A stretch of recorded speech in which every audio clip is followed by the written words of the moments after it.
On Thursday, Houston Texans beat reporter for ESPN, DJ Bien-Aimé, stopped by to talk about the goings-on at Texans minicamp. And there's been a promising development both at OTAs and minicamp, Joe, that has to do with a Houston Texans rookie.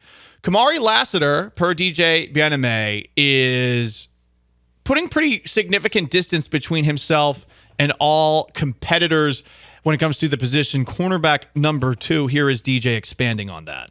If you start in a 400-meter race, he started at the 200 mark, and he only has 200 meters to go, and the rest of the guys are starting at the 400-meter mark. Wow. Now, if he gets caught, then he gets caught. But he's run with the ones the majority of the time. Minicamp, it's just been exclusively him. Wow. I don't know. We haven't seen him take that many reps in the nickel. We've seen a couple of video highlights, at least, of Lassiter in coverage against Stephon Diggs and others. So what about him is standing out? Is it his ability to break on the ball, his speed? He puts himself in good position, and he's able to, break on the ball. He's able to transition into his breaks, out of his breaks pretty smoothly. Obviously, his speed isn't, blazing, but he's not what the 4.6 says at the 40 time. So, Joe, you hear that. Are you buying into the idea of a second-round cornerback that a lot of people, at least after the draft, looked at because of his lack of speed, because of his size as a nickel corner? When you hear that this guy's working with the first-team unit, are you saying to yourself, oh, okay? Or are you thinking to yourself, let's see this in training camp in the preseason before we put too much stock into it?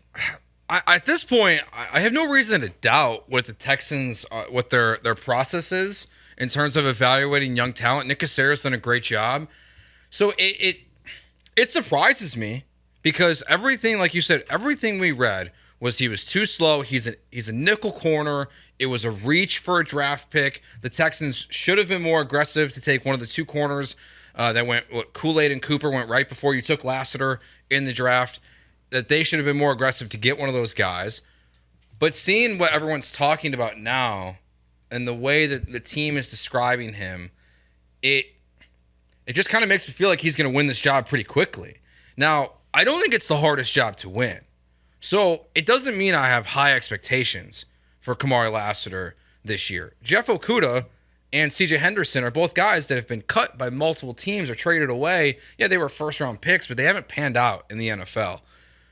If you were to tell me that there's a Lassiter is going to be your starting cornerback week 1 and be pretty good, or one of those guys, I would bet my money on Lassiter for sure, because those guys have already failed. Like no offense to them, but they're one cut away from probably being in the XFL. And not a good sign when you hear from DJ there using a track analogy that, I mean, he's already halfway to the finish, Lassiter, where Jeff Okudah, and CJ Henderson, the two guys who are former top 10 picks that you brought in, are not there. Not a good sign for them. You would think that the guys that have been in the NFL for a little bit of time would have a easier time picking things up. And while they might have athleticism in spades, I mean, if they are already being looked at as afterthoughts to Lassiter, then that might be more about them than Lassiter. Whatever the case, great to hear that Lassiter's in that spot. Absolutely. I was pretty skeptical of the idea of him potentially being a starting number 2 corner. Lots of very, very, very sunshine and rainbow Texans fans online who are saying, yeah, he's going to step in right away. Well, you have nothing to base that off of until now. Now you actually do. I hope it continues. Because you see the college stuff, like when you look at he only like the amount of touchdowns was less than 3 he allowed this year. I mean his PFF grades at Georgia were elite. Everything, his statistics in college, everything told you that he was a very, very good corner. We know it's a big jump. The quality of quarterback play is obviously a big part of that. There's so much talent on the Georgia defense that sometimes these guys have great stats and it doesn't mean as much. But when the college stats and then the mini camp and training camp or OTA reports start coming in and they start to match up between what you read and what people are seeing with their eyes, it just gives you okay, maybe the 40 time was wrong. Like there are guys who don't run great 40s, but they're great football players. The 40, that's why it's not the end-all, be-all. 40's dumb. Yeah, it's one of the dumbest things. But for a cornerback of the one position you're going to put more stock in, you would say corner. But this is a very, very good thing if he can win the job right away, because at least he's better than those other two guys. there's probably no reinforcements coming. This is it. And interesting that you say probably no reinforcements coming. Steven Nelson, who was the Houston Texans' number 2 cornerback last season, announced his retirement. He told this to KPRC, quote, "Retirement, after thinking it over and having some talks with my family, I think it's time for me to take a step back and spend more time with my family. We're expecting a newborn this coming month, and I wanted to devote all of my time and energy to that and various business ventures off the field. His podcast. I'm extremely proud of what I was able to do in the game of football." I do find it interesting that there was not a lot of interest in Steven Nelson, just given he had a pick 6 in the playoffs. He, at the very least, maybe isn't the best number 2 corner, but he's a guy who makes plays at that position. I felt like he was, at the very least, reliable. Not the best, again, I'm saying that, but the fact that he went from being the Texans' number 2 corner to not really seeming to have much of a market this offseason and now announcing his retirement. Maybe he did not want to play anymore, but honestly, I would just base it off of the conversations that he had online. Yeah, Milk Dud Man calling D'Amico Ryans out, or last year with Nick Caserio. I'm assuming that he thought he should be more highly paid than he is, and maybe this is a guy that the Texans have in their back pocket. Say there's some injuries, like I don't know, Derek Stingley injury happens. Maybe they can give him a phone call. But I was surprised to see him retire. I feel like he's still got some stuff left in the tank, and this must be about a lack of interest in him across the league. But I feel like there should be some. Yeah, it's because even getting to Houston, like there wasn't like a big interest. There was a lot of criticism of Nick Caserio and the Texans for even giving him the deal that they did. And last year when they re-upped it to give him more guaranteed money, he had to just, I guess, go into free agency and just be disappointed with every offer he got. And like maybe he had like a dollar figure in mind of like, I'll keep playing football. I'll step away from my family and not focus on these other business ventures if I make X amount of money. And maybe the league was just telling him, hey, man, you're a vet minimum guy. And that's not good enough for him. Is the Milk Dud Man thing weirder now that he's retired? Or does it make more sense? Yes. It was completely unnecessary. Yeah. Oh, you're not doing enough for the community. How do you know that? Maybe he doesn't publicize it. I don't think D'Amico Ryans lives on Instagram. If I'm another team, I wouldn't want Steven Nelson anyways. Why not? Because of the Caserio stuff. I wouldn't care about that. He's a vet minimum guy. I don't want a single headache for a guy that I'm paying minimal money. If it's literally just bitching and moaning or talking bleep on social media, I don't care about that. This is not, as you wrote in the show rundown, this isn't Xavier Howard. What the hell? What a weird dude. Really all we have to say about that.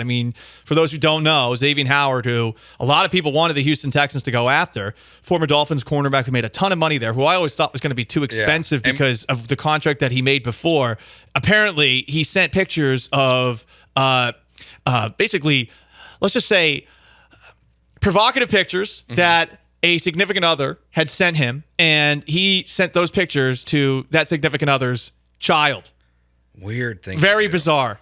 Very, very bizarre. I don't know why, but that guy clearly no longer an option for the Houston Texans, who do not like to bring in problem childs, if you will. Yeah, well, this is like a real problem child, too. He's like, these are pretty serious charges he's going to be facing. He's a dumbass, Xavier Howard, for this. And again, like you take a look at sort of Xavier Howard over the last couple of years, and I could totally understand why he is still a free agent. Yeah. Ever since he got paid, he really hasn't been the same player. There's been some injuries, but he just hasn't been the same guy. He's pretty much begging to be a Houston Texan this entire offseason. He definitely was. Yeah, he was telling everyone he could that he wanted to come be a Houston Texan, and they showed zero interest. He has a Houston Texans tattoo.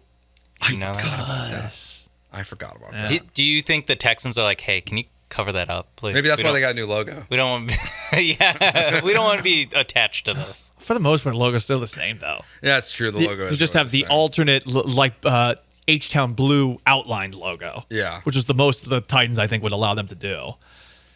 Yeah. Does he have so he doesn't have the old English H? No, he has the Torah. Okay. Unless he was at the Texans party when they were giving out free tattoos to people who wanted them for some reason.